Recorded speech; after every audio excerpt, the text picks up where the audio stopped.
Você acha? Quem é? É o Halley. Eu me convidei pra ele vir aqui ajudar a escolher a decoração do quarto. É porque ele é o pai, né? Ai, Halley.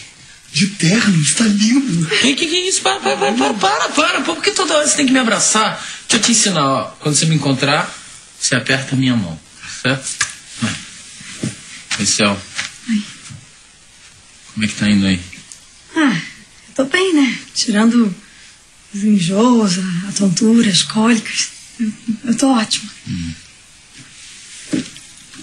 Eu trouxe um presentinho pro neném. Halley. Nossa.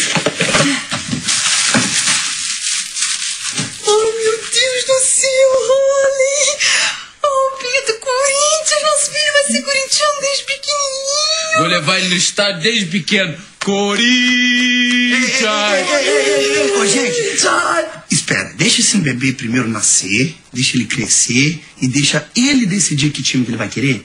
Porque eu acho que ele vai ser São Paulino. Não, de jeito nenhum, a gente tem que decidir isso agora, senão vai ser São Paulino que nem a camiseta do São Paulo é muito mais bonita. Não é bonita, a do Corinthians é muito mais bonita.